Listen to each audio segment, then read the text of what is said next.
Mon frère s'est levé à Thanksgiving pour annoncer que mes parents lui cédaient l'entreprise familiale que j'avais bâtie pendant 15 ans. Alors, j'ai tout laissé tomber et j'ai monté ma propre boîte.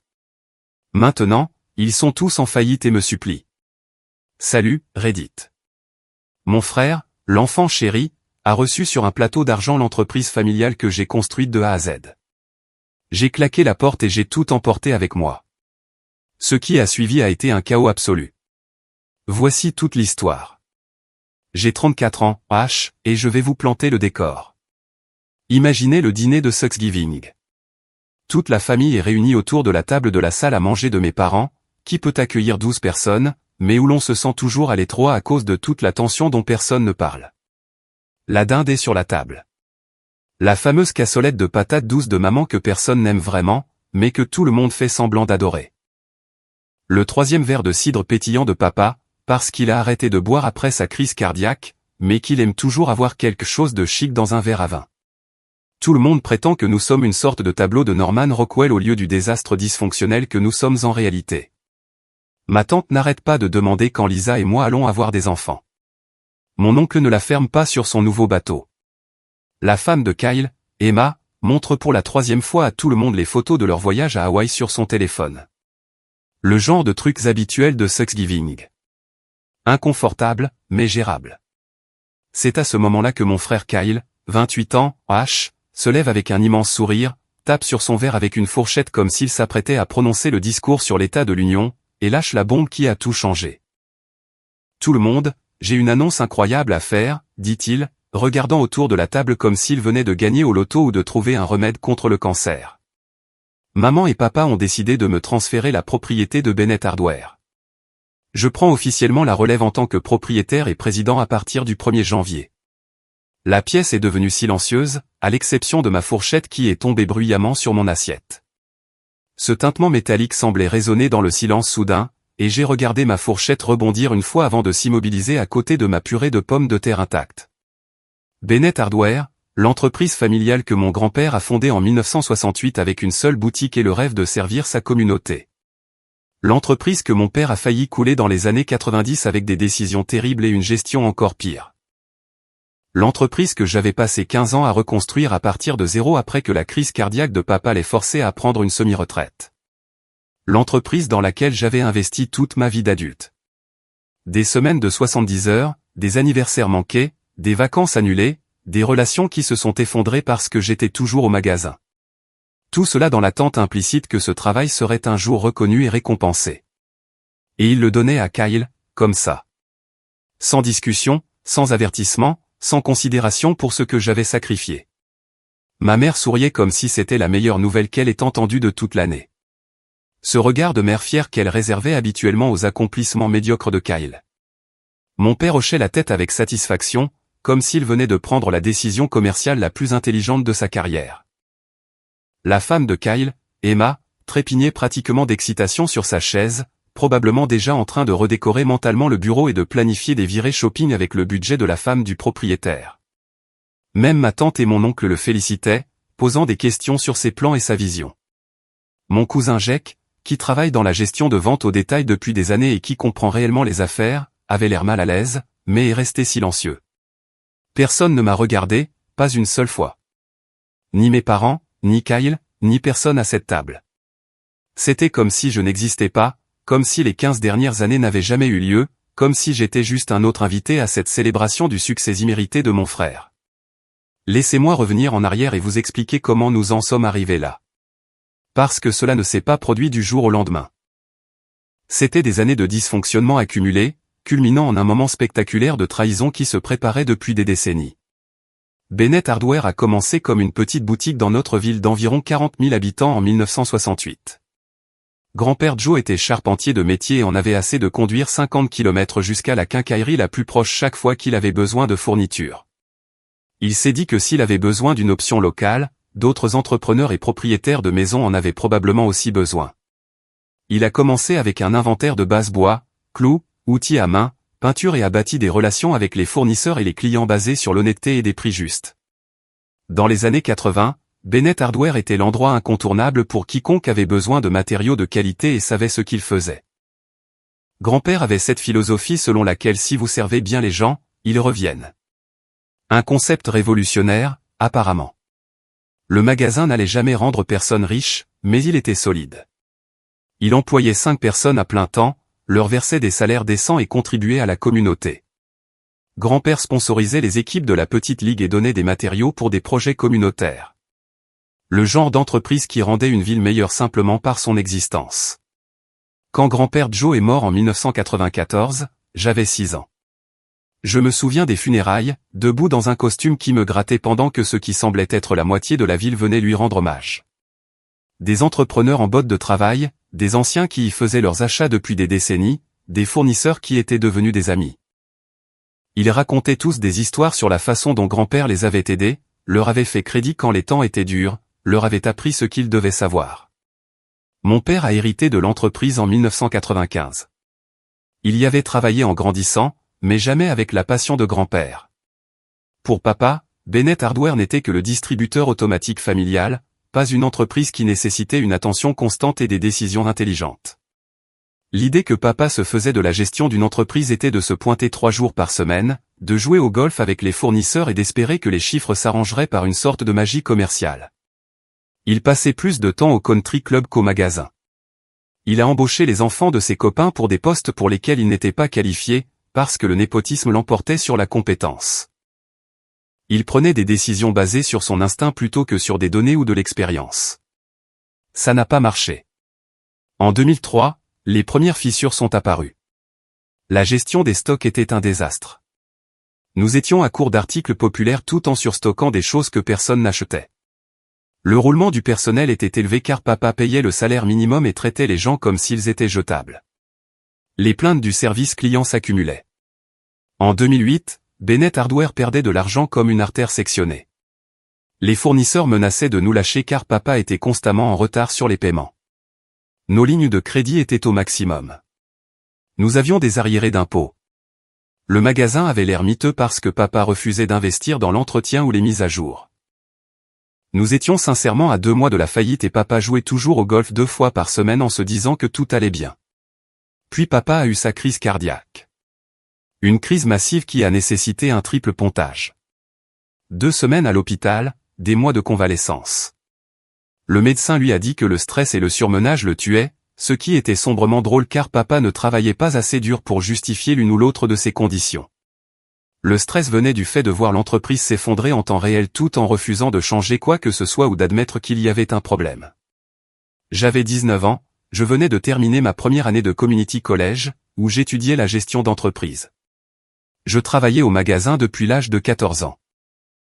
J'ai commencé par remplir les étagères après l'école, puis je suis passé à aider les clients, à apprendre les systèmes d'inventaire, et finalement à m'occuper des caisses et des procédures d'ouverture.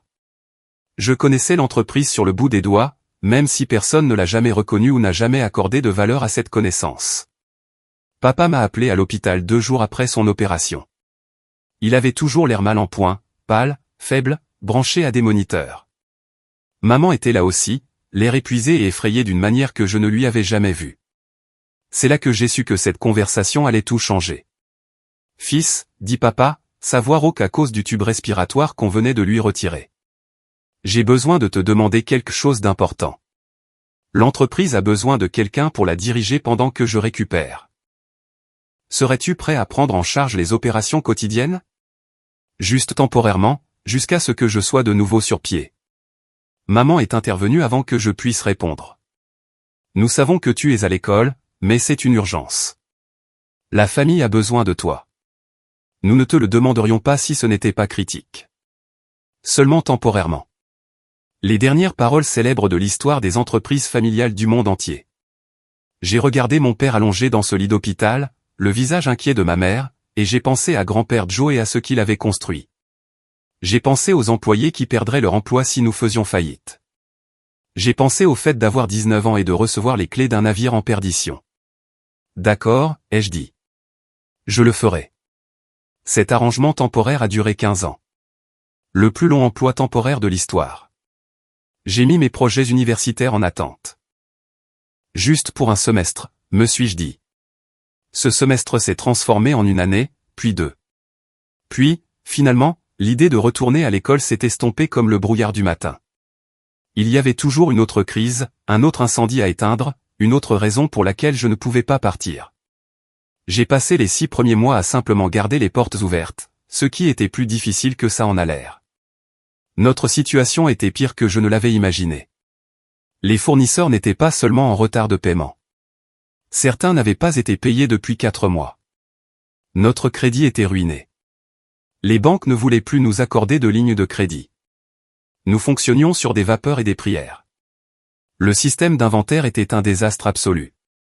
Nous étions censés utiliser un logiciel que papa avait acheté en 1997 et qui fonctionnait à peine sous Windows XP.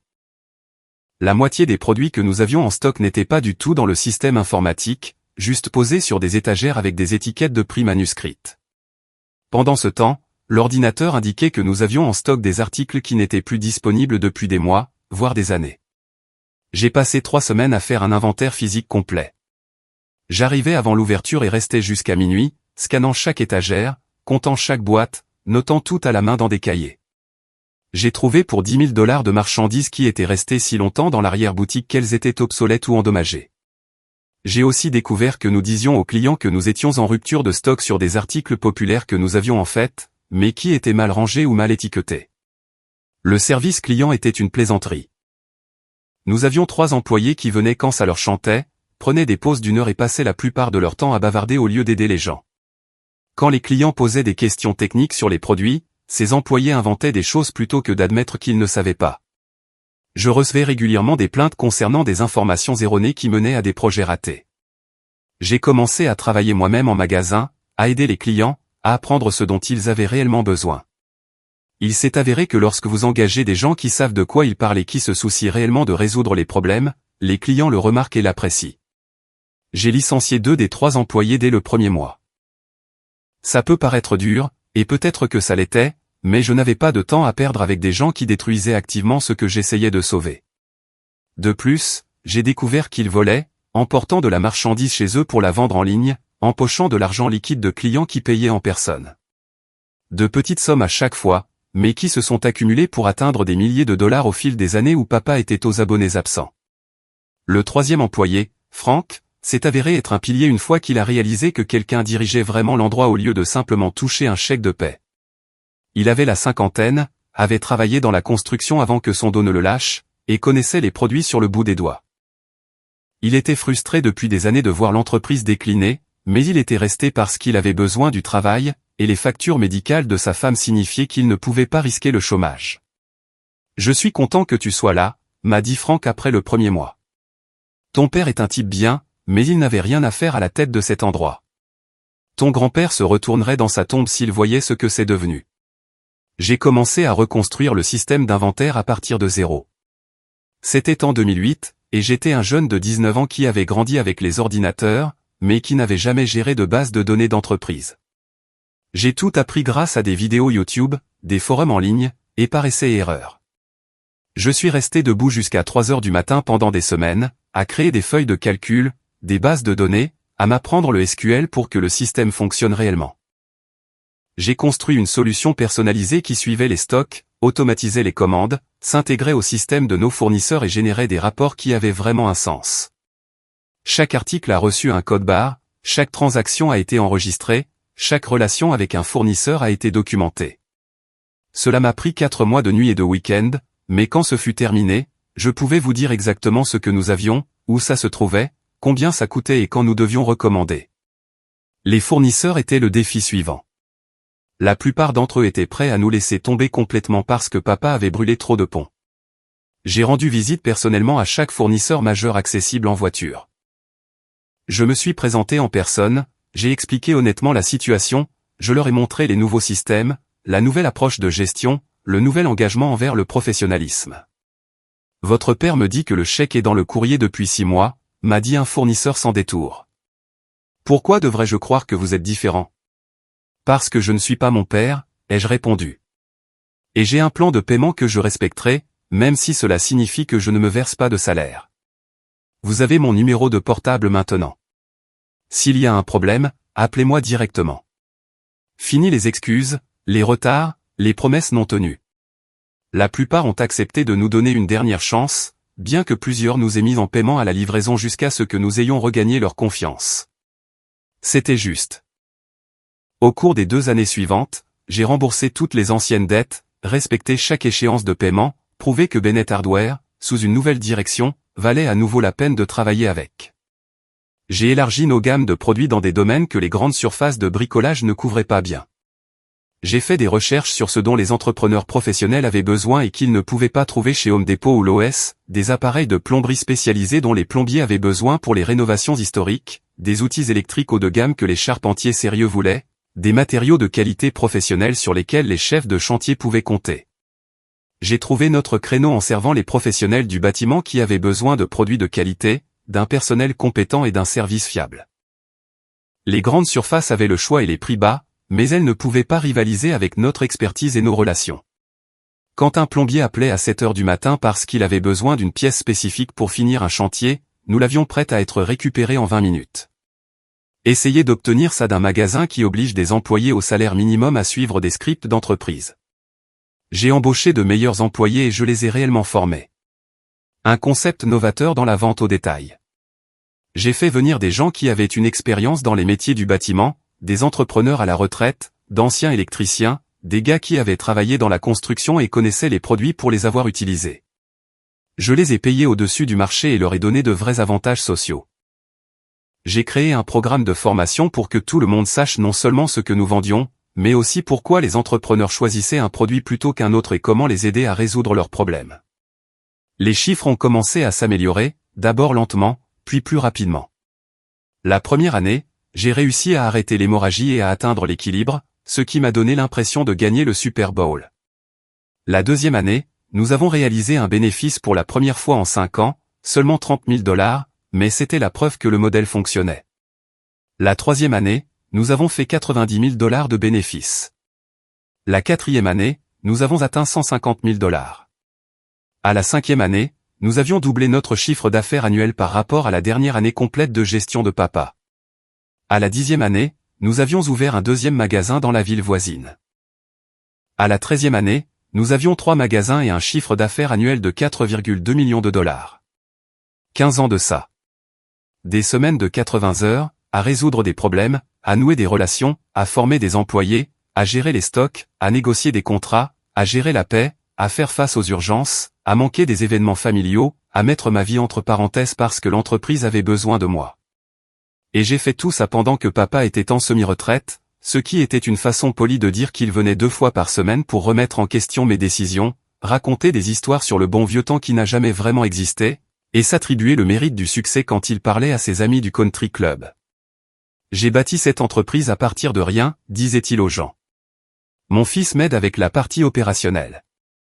Mais la vision et la stratégie, c'est tout moi. La vision et la stratégie qui ont presque mis l'entreprise en faillite avant que je ne prenne la relève.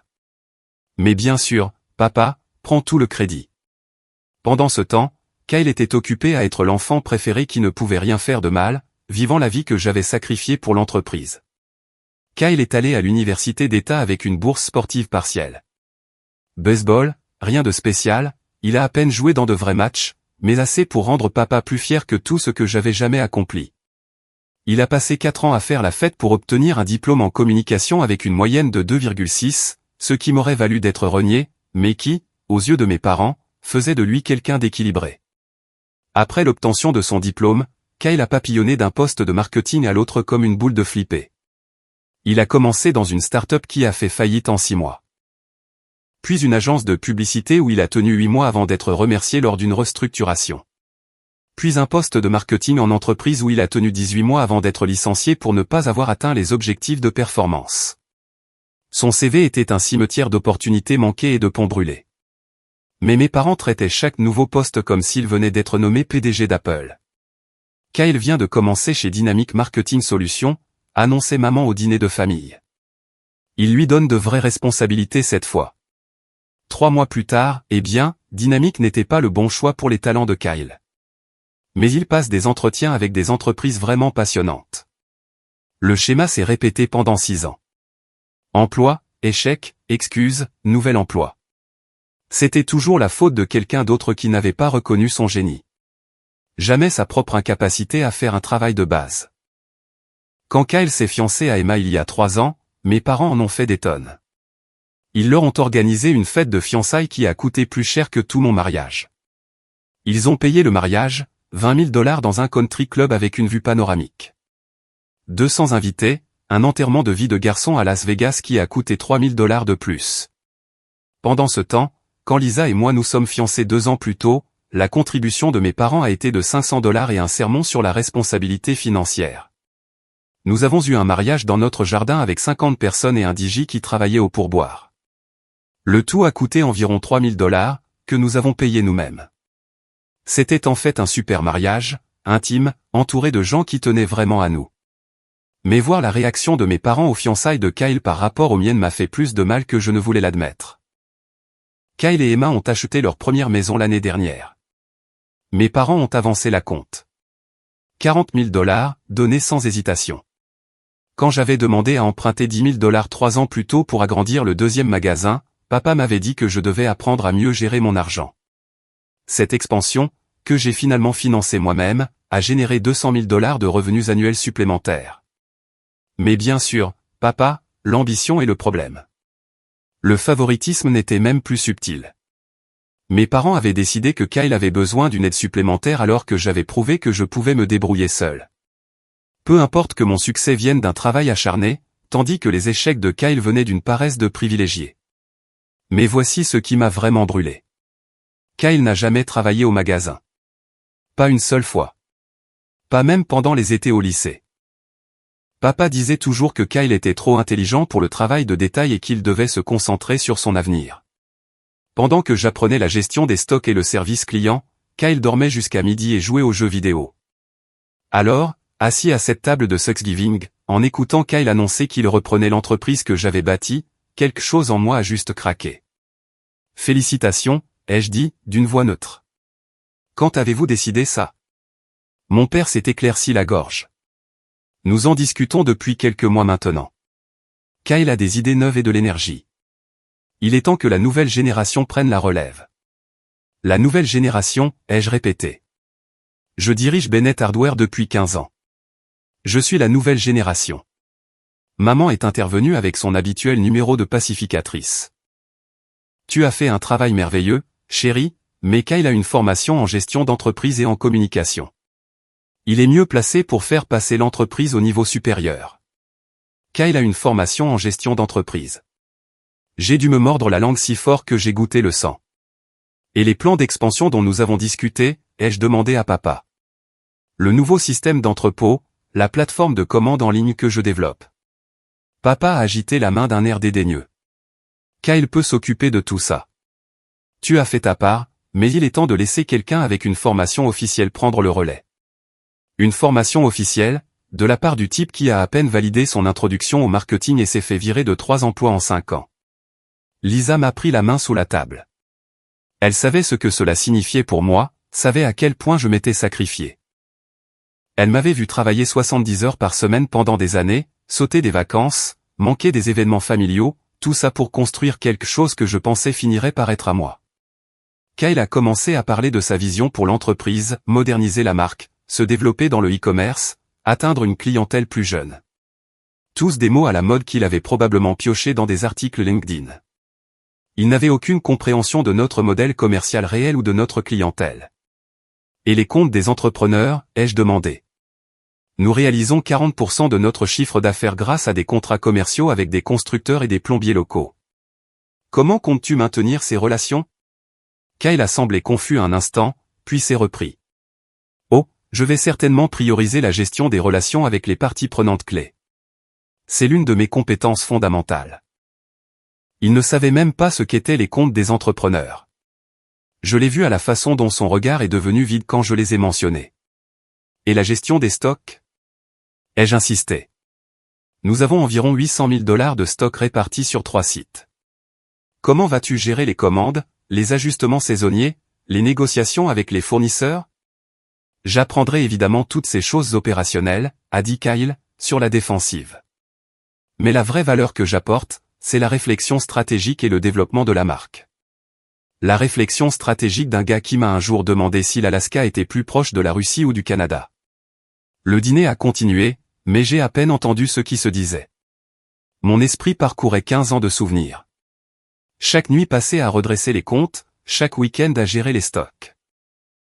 Chaque crise que j'avais résolue pendant que papa jouait au golf et que Kyle se cherchait. Après le dîner, j'ai coincé mes parents dans la cuisine pendant que Kyle montrait à tout le monde les photos de leurs récentes vacances à Hawaï. Je dois comprendre cette décision, ai-je dit, en gardant ma voix calme. J'ai dirigé Bennett Hardware pendant 15 ans. Pourquoi le donnez-vous à quelqu'un qui n'y a jamais travaillé? Mon père avait l'air mal à l'aise. Écoute, tu as fait un excellent travail. Vraiment. Mais Kyle a une famille maintenant. Il a besoin de stabilité. Cette entreprise peut lui fournir ça. Je suis aussi de la famille. J'ai sacrifié l'université, des relations, tout pour sauver cette entreprise quand tu n'en étais pas capable. Maman a touché mon bras avec ce geste condescendant qu'elle avait perfectionné. Et nous en sommes si reconnaissants. Mais Kyle a plus besoin de cette opportunité que toi. Tu es déjà établi. Lui, il est encore en train de se chercher. Voilà. La vérité sous tout le discours commercial. Kyle avait besoin qu'on s'occupe de lui, alors il lui offrait le travail de ma vie comme un trophée de participation. Quel sera mon rôle? Ai-je demandé. Papa a semblé soulagé que je pose la question au lieu de me battre. Kyle aura besoin de soutien pendant la transition. Nous espérions que tu resterais en tant que directeur des opérations. Pour l'aider à apprendre les ficelles du métier. Directeur des opérations. Après 15 ans à tout diriger, je serai rétrogradé pour apprendre à mon frère cadet incompétent comment faire mon travail. Pour combien de temps? 6 mois? Peut-être 1 an. Juste le temps que Kyle soit à l'aise avec tout. J'ai hoché la tête lentement, faisant des calculs mentaux sur la compensation. Nous trouverons des conditions équitables, a dit papa vaguement. Kyle obtiendra évidemment la participation au capital et le partage des bénéfices, mais tu auras un salaire stable. Un salaire stable pendant que Kyle percevait les bénéfices de l'entreprise que j'avais bâtie. Parfait. Cette nuit-là, Lisa et moi sommes restés éveillés jusqu'à 3 heures du matin à en discuter. Elle était plus en colère que moi, ce qui m'a aidé à digérer le tout. Tu devrais démissionner, a-t-elle dit sans détour. Pars et laisse-les se noyer. C'est l'entreprise familiale, ai-je argumenté faiblement. Grand-père Joe l'a construite. Je ne peux pas l'abandonner comme ça. Ton grand-père l'a construite. Ton père l'a presque détruite. Tu l'as reconstruite. Et maintenant, il la donne à quelqu'un qui ne la mérite pas et qui n'a jamais travaillé pour. Lisa n'avait pas tort. Si je pars, elle s'effondrera. Kyle ne peut pas gérer une quincaillerie. Il ne fait pas la différence entre un inventaire et un taux d'intérêt. Ce n'est pas ton problème, a dit Lisa. Tu as passé 15 ans à réparer leurs erreurs. Combien d'années de plus vas-tu sacrifier? Je n'ai pas pu dormir cette nuit-là. Je n'arrêtais pas de penser à toutes les décisions qui avaient mené à ça. Chaque fois que j'avais dit oui quand j'aurais dû dire non. Chaque sacrifice que j'avais fait, en pensant que cela signifierait quelque chose un jour. Au matin, j'avais pris ma décision. Le lundi matin, je suis arrivé à Bennett Hardware à 6 heures, comme toujours. J'ai ouvert le magasin, vérifié les livraisons, examiné les chiffres de vente du week-end. La routine normale. Puis j'ai commencé à tout documenter. J'ai passé les 2 semaines suivantes à créer des dossiers détaillés de chaque système, chaque relation fournisseur, chaque compte client, chaque procédure opérationnelle. J'ai tout noté dans les moindres détails, mais j'ai gardé les copies pour moi. Les versions que j'ai laissées pour Kyle étaient délibérément incomplètes, omettant des détails clés, sautant des étapes critiques, laissant de côté des informations de contact de fournisseurs que j'avais mis des années à développer. Rien d'illégal, juste inutile. J'ai aussi contacté en privé nos fournisseurs clés, leur disant que je quittais Bennett Hardware et que je voulais maintenir nos relations professionnelles pour de futures opportunités. Plusieurs d'entre eux ont dit qu'ils travaillaient avec moi, pas avec l'entreprise, et qu'ils me suivraient où que j'aille. J'ai aussi appelé nos plus gros comptes d'entrepreneurs. Même conversation. Je les ai remerciés pour des années de collaboration, leur ai fait savoir que je ne serais plus impliqué avec Bennett Hardware à l'avenir, mais que j'espérais que nous pourrions retravailler ensemble un jour. Ils ont tous dit des variantes de la même chose, ils faisaient affaire avec moi personnellement, pas avec le nom Bennett. 2 semaines après Thanksgiving, je suis entré dans le bureau de papa et j'ai posé ma lettre de démission sur son bureau. Il a levé les yeux de son journal. Oui, il lisait le journal pendant les heures de travail. Il a semblé sincèrement surpris. Qu'est-ce que c'est? Ma démission. Avec effet immédiat. J'ai préparé des documents de transition pour Kyle. Ils sont sur le lecteur partagé. Le visage de papa est devenu rouge. Tu ne peux pas simplement démissionner. Kyle a besoin de toi ici pour la transition. Kyle est un adulte avec un diplôme en commerce. Il se débrouillera. C'est incroyablement égoïste, a dit maman. Elle était apparue dans l'embrasure de la porte comme si elle avait écouté. Probablement. Après tout ce que nous avons fait pour toi. Cette phrase m'a presque fait rire. Après tout ce que vous avez fait pour moi? J'ai dirigé cette entreprise pendant 15 ans. Je l'ai sauvée de la faillite. Je l'ai transformée en quelque chose de prospère. Et vous la donnez à Kyle parce qu'il a besoin de stabilité. Vous n'avez rien fait pour moi. Nous t'avons donné un travail quand tu en avais besoin, a dit papa. Je me suis donné un travail. Je me suis donné 15 emplois. J'ai tout fait pendant que tu jouais au golf en te disant que tu étais toujours pertinent. Maman avait l'air comme si je l'avais giflé. Comment oses-tu parler à ton père de cette façon? J'en ai fini, ai-je dit simplement. Kyle peut avoir l'entreprise. Il peut avoir les maux de tête, le stress, les semaines de 70 heures. Je m'en vais. Tu ne travailleras plus jamais dans ce secteur, a menacé papa. Je connais tout le monde dans ce milieu. Non, ce n'est pas vrai. C'était le cas il y a 15 ans. Mais c'est moi qui ai bâti les relations. C'est moi que les fournisseurs appellent quand ils ont des problèmes. C'est moi en qui les entrepreneurs ont confiance. Tu n'es que le nom sur le bâtiment. Je suis sorti sans me retourner. Kyle m'a appelé cet après-midi-là, essayant de paraître amical. Et mec, j'ai entendu dire que tu avais démissionné. Je pense qu'il y a eu un malentendu. J'ai vraiment besoin de ton aide pour la transition. Lis les documents que j'ai préparés, ai-je dit. Tout ce dont tu as besoin est là-dedans. Mais ces documents font genre 50 pages. Tu ne peux pas juste me guider sur les points importants? Les points importants sont tous là-dedans. Tu as un diplôme en commerce. Tu te débrouilleras. Allez. Ne sois pas comme ça. On est frères. Tu as raison. Nous sommes frères. Et un vrai frère ne prendrait pas quelque chose que son frère a passé 15 ans à construire. Il est alors devenu défensif. Maman et papa me l'ont offert. J'étais censé dire non? Oui, en fait. Ça aurait été la chose décente à faire. Ce n'est pas juste. Tu es en colère contre eux, pas contre moi. Je suis en colère contre vous tous. Tu crois que tu peux gérer une quincaillerie parce que tu as un diplôme et quelques articles LinkedIn sur la disruption? Tu vas échouer, et quand ça arrivera, ne m'appelle pas, il a raccroché sans répondre. Pendant le mois suivant, j'ai pris de vraies vacances pour la première fois en 15 ans. Lisa et moi sommes allés à la montagne, nous avons séjourné dans un chalet sans réseau cellulaire, et j'ai essayé de comprendre ce qui allait suivre. La réponse est venue d'une source inattendue. Franck, l'employé de longue date qui était là depuis l'époque de papa, a appelé mon portable personnel. Je sais que tu as dit que tu en avais fini, mais j'ai pensé que tu devrais savoir ce qui se passe au magasin. J'essaie de ne pas y penser, ai-je admis. Kyle le mène droit dans le mur. Il a changé tous les contrats avec les fournisseurs sans les lire d'abord. On est coincé avec des tarifs premium sur des choses qu'on avait au prix coûtant. Il a viré nos meilleurs vendeurs parce qu'il pensait qu'ils étaient trop vieux pour notre public cible. Et il publie sur les réseaux sociaux au sujet de notre grande réouverture le mois prochain, où il prévoit de distribuer de la marchandise gratuite pour renforcer la notoriété de la marque. Ça a attiré mon attention. De la marchandise gratuite? Ouais, il prévoit de donner environ 30 000 $ en outils et fournitures comme articles promotionnels. Il dit que c'est une stratégie du produit d'appel. Stratégie du produit d'appel. Kyle avait appris un terme commercial et l'avait immédiatement mal appliqué. Et les chiffres, ça donne quoi? C'est mauvais. On est en baisse de 40% par rapport à la même période l'année dernière. Les entrepreneurs appellent en te demandant.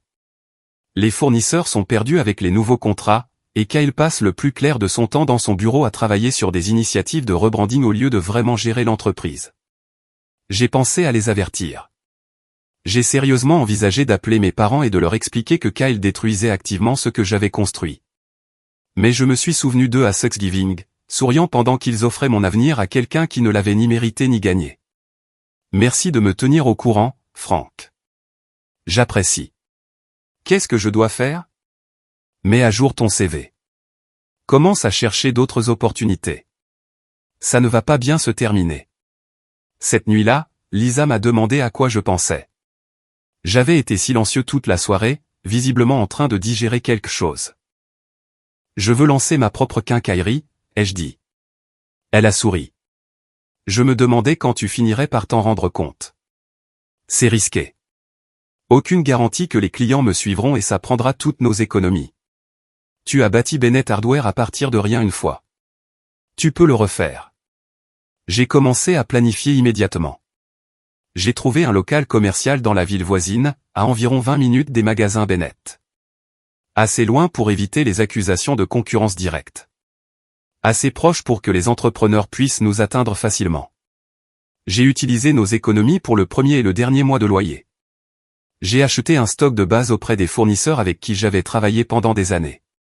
Plusieurs d'entre eux m'ont accordé un crédit basé sur notre relation, ce qui était énorme. Je l'ai appelé Summit Hardware. Propre, simple, professionnel. J'ai fait une ouverture discrète en février, 3 mois après avoir quitté Bennett Hardware. Je ne l'ai pas annoncé publiquement, j'ai juste laissé le bouche à oreille se propager dans mon réseau d'entrepreneurs. En 2 semaines, mes anciens clients passaient, découvrant le nouvel endroit. Les retours ont été immédiats et écrasants. C'est ce qu'était Bennett avant que Kyle ne prenne la relève, m'a dit un entrepreneur. On est si content que tu sois de retour. En mars, Summit Hardware tournait à plein régime.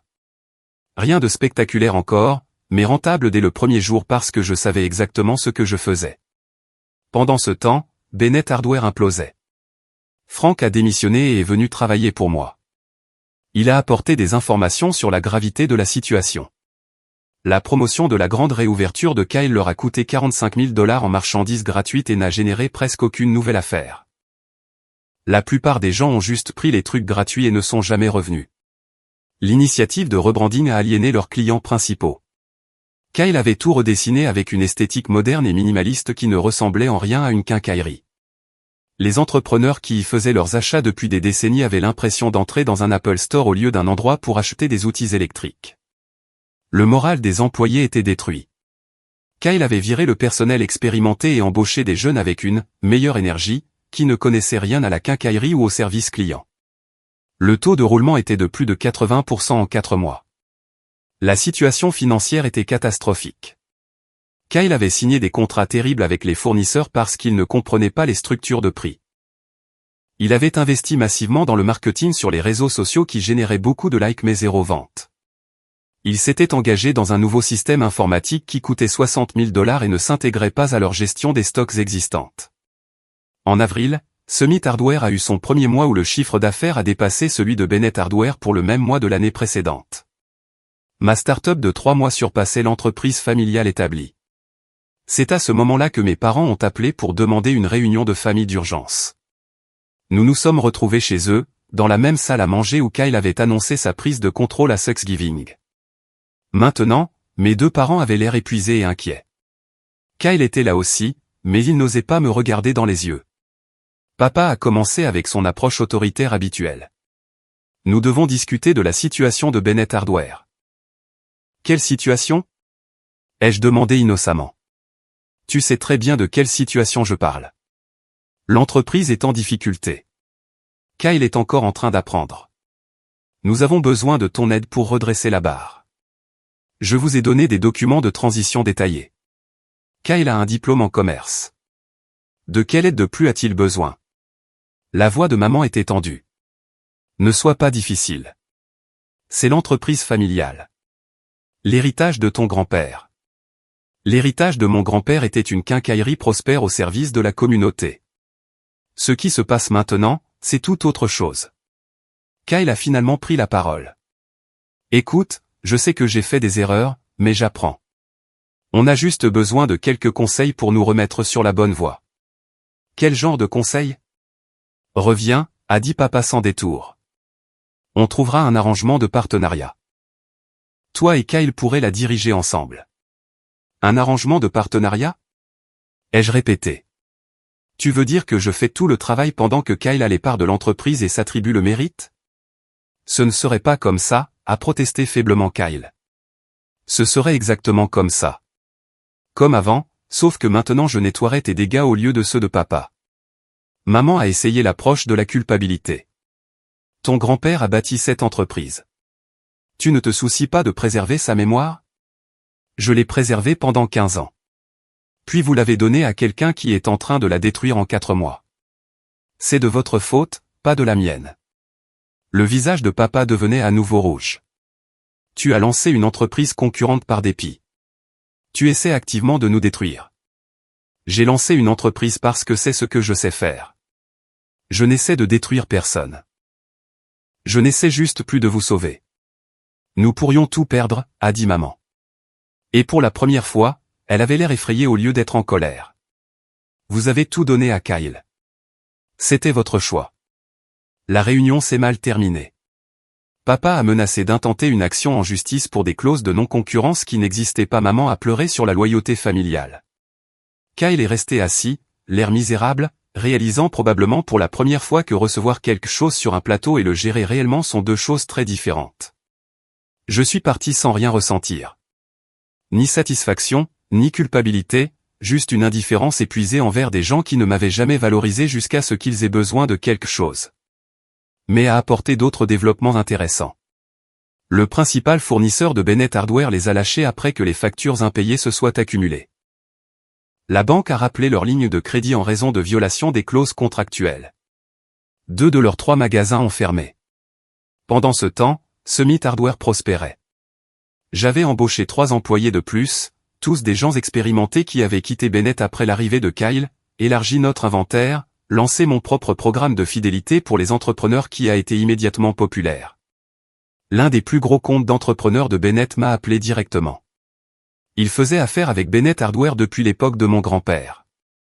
Leur responsable des achats est allé droit au but. Nous n'avons que des problèmes depuis que tu es parti.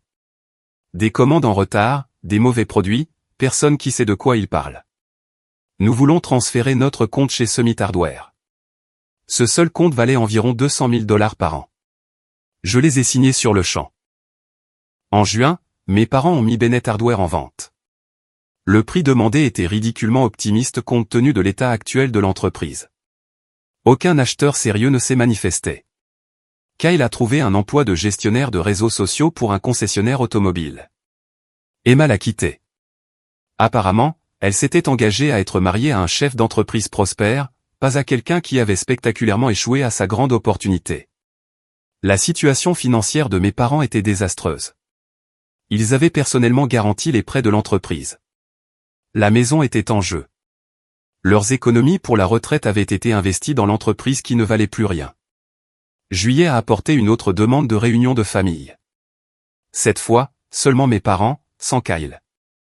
Il semblait avoir vieilli de 10 ans en 8 mois. Nous avons besoin de ton aide, a dit papa sans préambule. Pas pour nous, pour ta mère. La maison va être saisie. Nous avons tout perdu. Je suis désolé de l'apprendre, ai-je dit, et je le pensais. Je n'étais pas heureux qu'il souffre. Je n'allais simplement pas arranger les choses. Tu pourrais acheter Bennett Hardware, a suggéré maman. Nous te le vendrions en dessous de sa valeur marchande. Tu pourrais le fusionner avec ta nouvelle entreprise. Bennett Hardware n'a aucune valeur marchande, ai-je souligné. La marque est endommagée. Le stock est obsolète. Les emplacements sont sous l'eau avec leurs baux. Il n'y a rien là-bas qui vaille la peine d'être acheté. Alors, tu vas juste le laisser mourir, a demandé papa. Je ne laisse rien arriver. Vous avez fait des choix. Kyle a fait des choix. Ces choix ont eu des conséquences. C'est de la vengeance, a dit maman avec amertume. Tu nous punis d'avoir choisi Kyle. Non. Je vis ma vie. Je dirige mon entreprise. Votre situation est le résultat de vos propres décisions, pas de ma vengeance. Ils sont partis sans dire au revoir. Mes parents ont essayé une dernière fois de renouer le contact. Une lettre est arrivée demandant si nous pouvions parler. Pas de demande cette fois. Pas de culpabilisation, juste une demande de discussion. Nous nous sommes rencontrés dans un café neutre. Ils semblaient tous les deux plus petits, diminués en quelque sorte. Les cheveux de papa étaient devenus complètement gris. Les mains de maman tremblaient légèrement alors qu'elle remuait le sucre dans son café. Nous avons eu tort, a dit papa après un long silence. À propos de Kyle, de l'entreprise, de la façon dont nous t'avons traité. Pourquoi me dites-vous ça maintenant, ai-je demandé. Parce que c'est vrai, a dit maman. Nous pensions aider Kyle en lui donnant l'entreprise.